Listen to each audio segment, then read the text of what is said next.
Assalamualaikum warahmatullahi wabarakatuh. Halo semuanya, melalui video ini kita akan sama-sama membahas materi yang sangat menarik, yaitu materi teks cerpen untuk siswa kelas 8. Dengan capaian pembelajaran yaitu membaca dan memirsa, peserta didik menemukan dan mengidentifikasi satu atau lebih informasi pada teks. Adapun tujuan pembelajaran, peserta didik mampu mengidentifikasi unsur-unsur intrinsik dalam sebuah karya fiksi berupa cerpen. Jadi apa itu teks cerpen? Cerpen merupakan salah satu karya fiksi berupa sebuah cerita pendek yang di dalamnya memiliki tidak lebih dari 10.000 kata dan biasanya hanya berfokus pada permasalahan satu tokoh saja. Adapun beberapa ciri-ciri cerpen. Yang pertama, pada umumnya cerpen bersifat fiktif atau berupa hayalan dan karangan dari penulis. Yang kedua, susunan kata dalam cerpen tidak lebih dari 10.000 kata. Yang ketiga, membaca cerpen biasanya bisa diselesaikan dalam sekali duduk. Yang keempat, alur cerita dalam cerpen hanya berupa alur cerita tunggal atau satu jalan cerita saja. Yang kelima, kisah cerita dalam cerpen biasanya diangkat dari peristiwa kehidupan sehari-hari. Yang keenam, karakter tokoh dalam cerpen sangat sederhana. Yang terakhir, pada bagian akhir cerpen biasanya terdapat pesan moral yang mampu membuat pembaca ikut terbawa perasaan dalam merasakan kisah pada cerpen tersebut. Adapun unsur-unsur intrinsik cerpen. Unsur intrinsik cerpen adalah unsur pembangun yang terdapat di dalam cerita pendek dan membentuk cerpen menjadi satu kesatuan yang utuh. Adapun beberapa unsur intrinsik cerpen, yang pertama yaitu ada tokoh dan watak, yang kedua latar, yang ketiga adalah alur, yang keempat amanat, dan yang kelima adalah tema. Selanjutnya akan dijelaskan secara lebih dalam lagi mengenai unsur-unsur intrinsik dalam teks cerpen.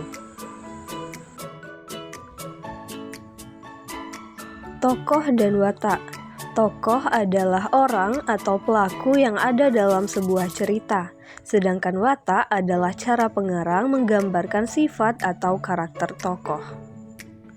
Tokoh yang berwatak baik disebut protagonis, dan tokoh yang berwatak jahat disebut antagonis. Sebagai contoh pada cerpen yang berjudul Anak Lelaki yang Berteriak Serigala, tokoh utamanya adalah anak gembala dengan watak yang suka berbohong. Selanjutnya, tokoh pendukungnya adalah penduduk desa dengan watak baik hati dan mudah dibohongi. Untuk membaca cerpen berjudul Anak Lelaki yang Berteriak Serigala secara lengkap, silahkan pindai kode QR berikut ini. Unsur intrinsik cerpen selanjutnya yaitu adalah latar. Latar adalah tempat, waktu, dan suasana saat terjadinya peristiwa dalam sebuah cerita. Misalnya latar tempatnya berada di rumah, dan latar waktunya yaitu terjadi pada malam hari. Sebagai contoh pada cerpen yang berjudul Ayah Pulang, latar tempatnya yaitu terjadi di jembatan kecil, rumah, dan warung Bi Ipah. Lalu, latar waktunya terjadi pada sore hari. Untuk membaca cerpen berjudul Ayah Pulang secara lebih lengkap, silahkan pindai kode QR berikut ini. Selanjutnya adalah alur atau plot. Alur atau plot adalah serangkaian peristiwa atau kejadian yang dihadapi oleh tokoh mulai dari awal sampai akhir cerita. Terdapat 3 macam alur cerita. Yang pertama yaitu alur maju. yaitu peristiwa disajikan secara runtut dari awal hingga akhir. Yang kedua yaitu alur mundur. Peristiwa diceritakan dari bagian penyelesaian terlebih dahulu. Yang ketiga, ada alur campuran, yaitu kombinasi antara alur maju dan juga alur mundur. Sebagai contoh, pada cerpen yang berjudul Pohon Keramat, alur yang digunakan adalah alur maju, yaitu menceritakan sejarah gunung besar, masa kecil tokoh saya, pembukaan hutan gunung besar, hingga bencana yang melanda di bukit gunung besar. Untuk membaca cerpen berjudul Pohon Keramat secara lengkap, silakan pindai kode QR berikut ini. Unsur intrinsik selanjutnya adalah amanat. Amanat merupakan pesan moral yang ingin disampaikan oleh penulis kepada para pembaca. Sebagai contoh, pada cerpen yang berjudul Hujan, Musik dan Kenangan, amanatnya, kita harus selalu menghargai setiap momen yang kita miliki bersama orang yang dicintai. Untuk membaca cerpen berjudul Hujan, Musik, dan Kenangan secara lengkap, silahkan pindai kode QR berikut ini. Unsur intrinsik cerpen yang terakhir adalah tema. Tema adalah gagasan pokok atau ide dasar yang melatar belakangi isi keseluruhan cerita. Sebagai contoh, pada cerpen yang berjudul Malam Ini Ibu Kembali Pulang, temanya adalah kehilangan dan kerinduan tokoh utama pada mendiang ibunya yang sudah pergi. Untuk membaca cerpen yang berjudul Malam Ini Ibu Kembali Pulang secara lengkap, silahkan pindai kode QR berikut ini. Selanjutnya, silahkan kalian menyimak 2 video cerpen yang akan ditayangkan berikut ini.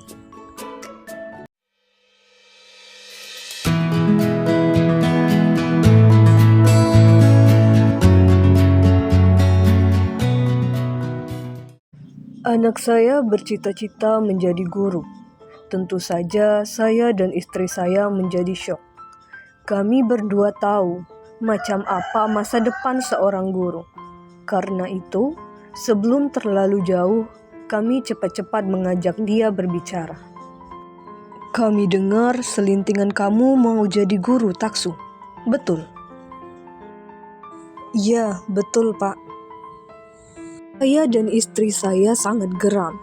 Itu malapetaka. Kami sama sekali tidak percaya apa yang kami dengar. Apalagi ketika kami menatap mata Taksu yang tampak tenang tak bersalah. Ia pasti sama sekali tidak menyadari apa yang barusan diucapkannya. Jelas ia tidak mengetahui permasalahannya. Kami bertambah khawatir karena Taksu tidak takut bahwa kami tidak setuju. Istri saya langsung kecewa dan pergi begitu saja. Saya mulai bicara secara blak-blakan dengan Taksu. Taksu, dengar baik-baik. Bapak hanya bicara 1 kali saja. Setelah itu terserah kamu. Menjadi guru itu bukan cita-cita. Itu spanduk di jalan kumuh di desa. Kita hidup di kota, dan ini era milenium ketiga yang diwarnai oleh globalisasi, alias persaingan bebas. Di masa sekarang ini, tidak ada orang yang mau menjadi guru. Semua guru itu dealnya jadi guru karena terpaksa, karena mereka gagal meraih yang lain. Mereka jadi guru asal tidak menganggur saja, mengerti? Setiap kali kalau ada kesempatan, mereka akan loncat mengambil yang lebih menguntungkan. Jadi untuk apa kamu mau menjadi guru? Kamu mau mati berdiri? Kamu kan bukan orang yang gagal, kenapa kamu jadi putus asa begini? Tapi saya tetap mau jadi guru, Pak. Kenapa? Apa tidak ada pekerjaan lain? Kamu tahu hidup guru itu seperti apa? Guru itu hanya sepeda tua, ditawar-tawarkan seperti besi rongsokan pun tidak ada yang mau membeli. Hidupnya terjepit, tugas banyak tetapi duitnya 0 besar. Lihat, mana ada guru yang naik Jaguar, rumahnya saja rata-rata kontrakan dalam gang kumuh. Di desa juga guru hidupnya bukan dari mengajar, tapi dari tani. karena profesi guru itu gersang, boro-boro sebagai cita-cita, buat ongkos jalan saja masih kurang. Cita-cita itu harus tinggi, Taksu. Masa kamu mau menjadi guru? Itu cita-cita yang sangat sepele. Itu namanya menghina orang tua. Masa kamu tidak tahu, mana ada guru yang punya rumah bertingkat? Tidak ada guru yang punya deposito dolar. Guru itu tidak punya masa depan. Dunianya suram. Kita tidur, dia masih saja utak-atik menyiapkan bahan pelajaran atau memeriksa PR.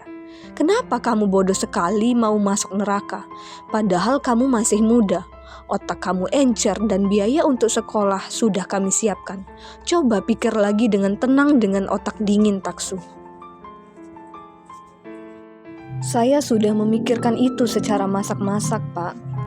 Pikirkan sekali lagi, Bapak kasih waktu 1 bulan. Dikasih waktu 1 bulan pun hasilnya sama, Pak. Saya ingin menjadi guru. Tidak, kamu pikir saja dulu 1 bulan lagi. Kami meninggalkan Taksu dengan hati yang panas. Istri saya mengomel sepanjang perjalanan. Yang dijadikan bulan-bulanan saya. Menurut dia, sayalah yang sudah salah didik sehingga Taksu menjadi seperti itu pemikirannya. Ini semua karena kau. Kau yang terlalu memanjakan dia. Makanya dia seenak perutnya saja sekarang. Masa mau menjadi guru? Itu kan bunuh diri. Saya diam saja. Istri saya memang aneh. Apa saja yang tidak disukainya, semua dianggapnya hasil perbuatan saya. Nasib suami memang rata-rata begitu. Di luar bisa galak melebihi macan, berhadapan dengan istri hancur. Bukan hanya 1 bulan, tetapi 2 bulan kemudian, kami berdua datang lagi mengunjungi Taksu di tempat kosnya. Tapi kami sendiri kembali sangat terpukul ketika kami tanyakan bagaimana hasil perenungannya selama 2 bulan. Taksu memberi jawaban yang sama. Saya sudah bilang, saya ingin menjadi guru. Kok ditanya lagi, Pak? Sekarang saya naik darah. Istri saya jangan dikata lagi. Langsung kencang mukanya. Ia tidak bisa lagi membendung amarahnya. Taksu disemprotnya habis-habisan.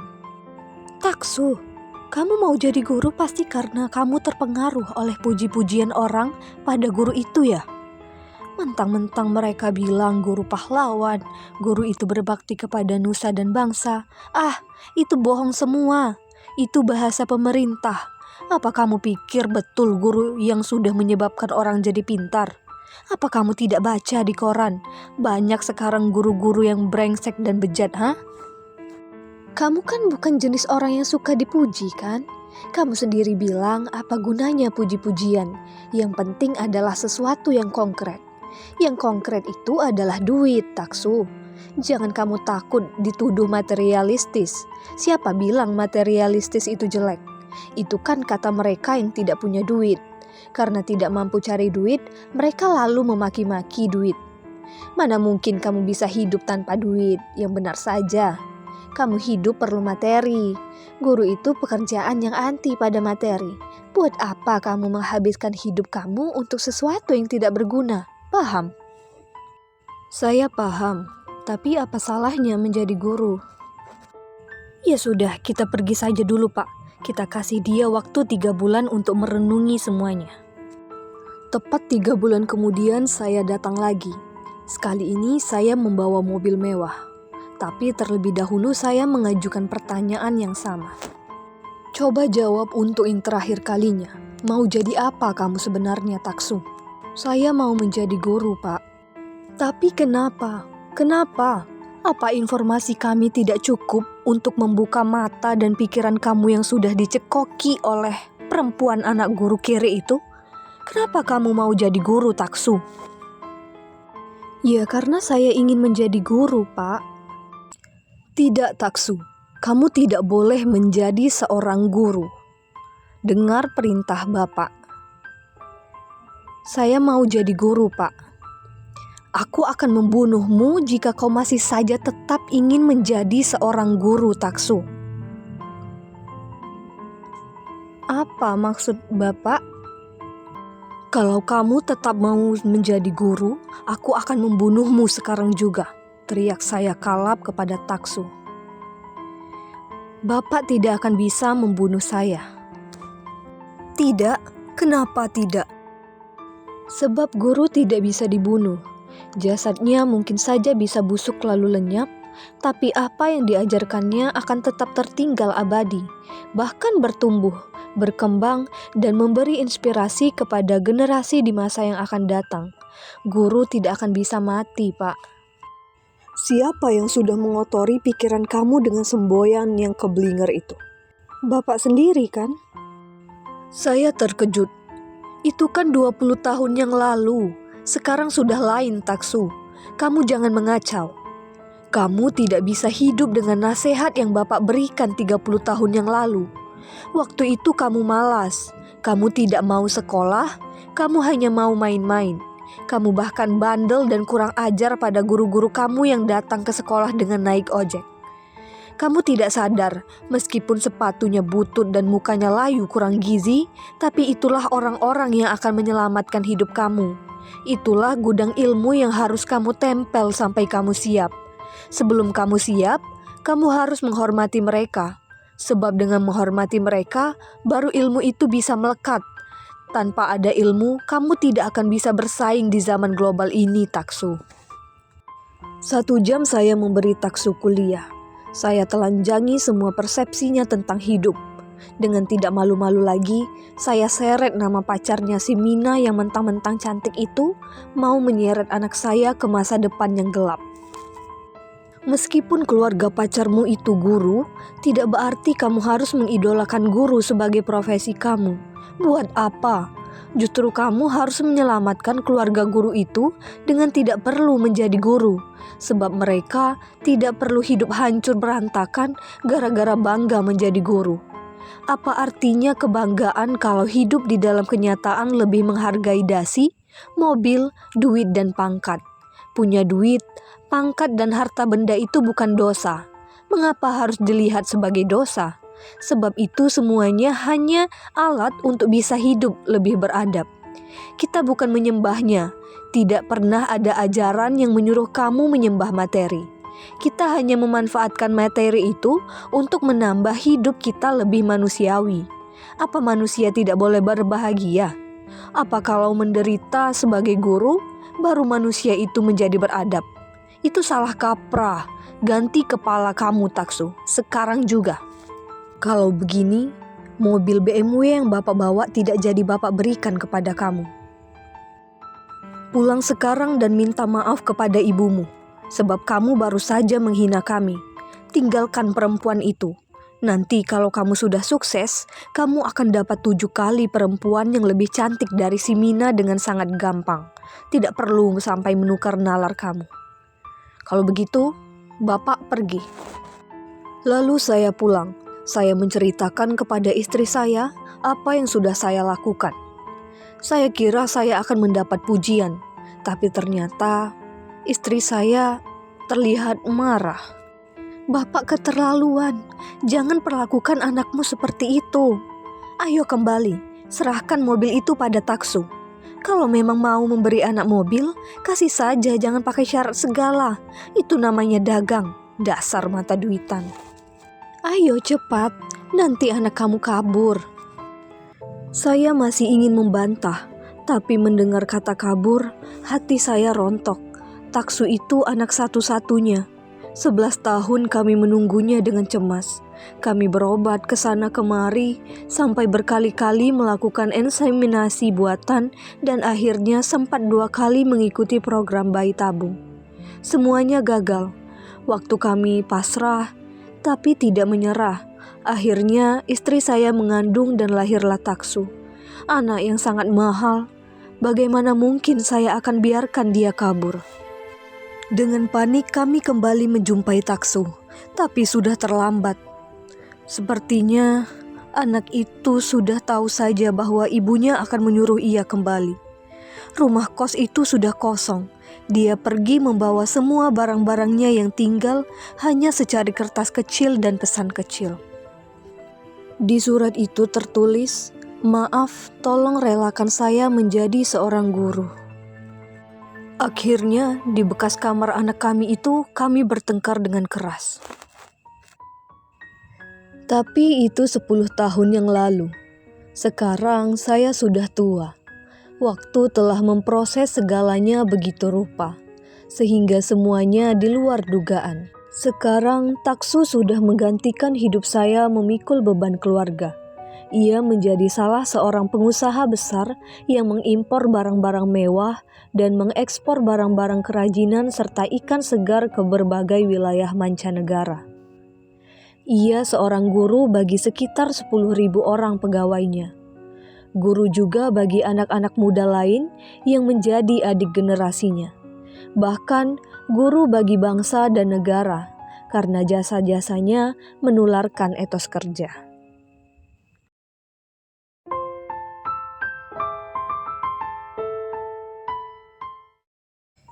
Pelajaran mengarang sudah dimulai.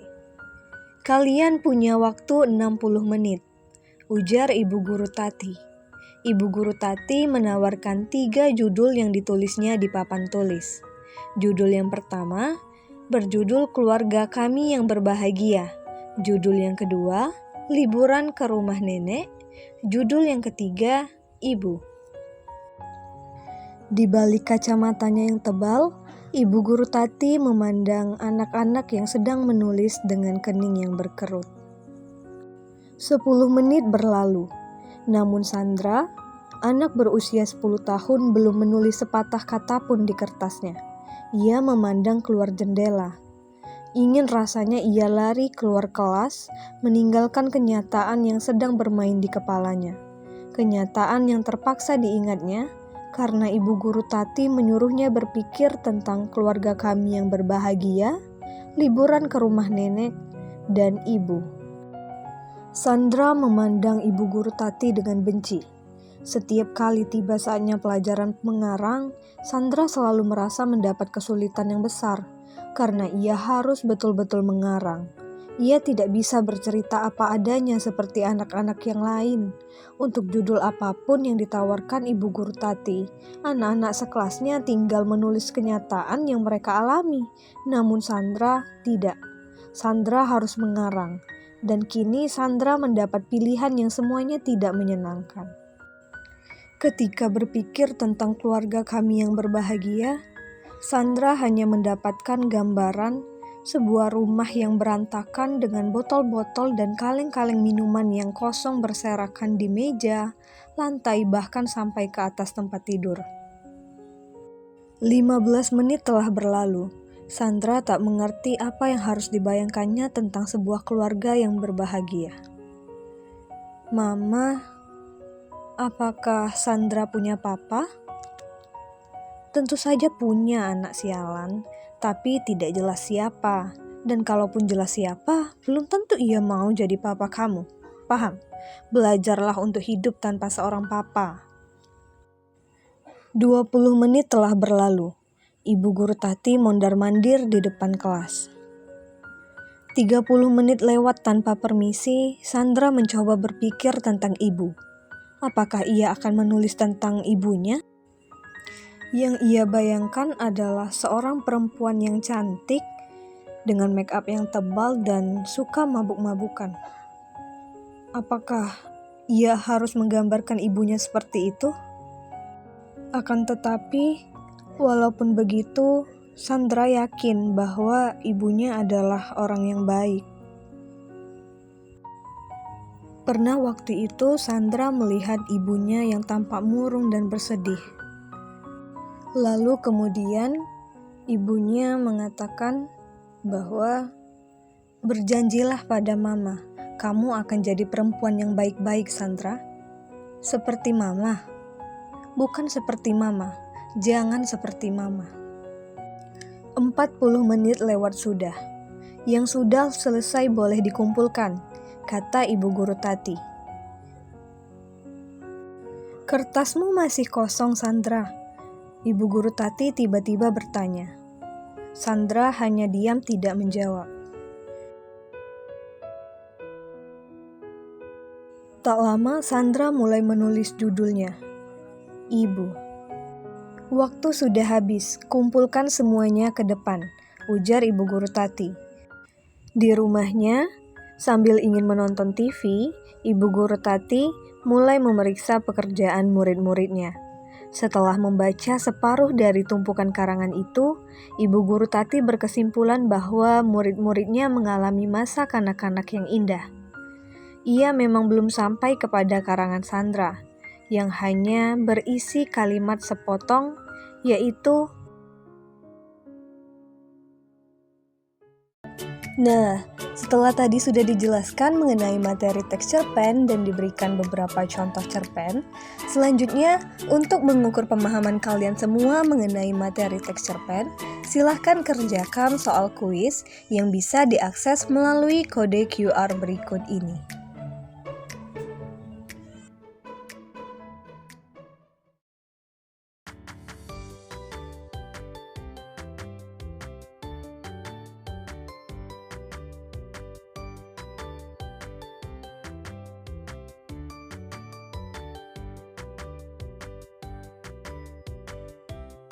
Baik, itulah tadi video pembelajaran materi teks cerpen. Semoga video pembelajaran ini bisa bermanfaat bagi kalian semua. Terima kasih dan sampai jumpa di video pembelajaran selanjutnya.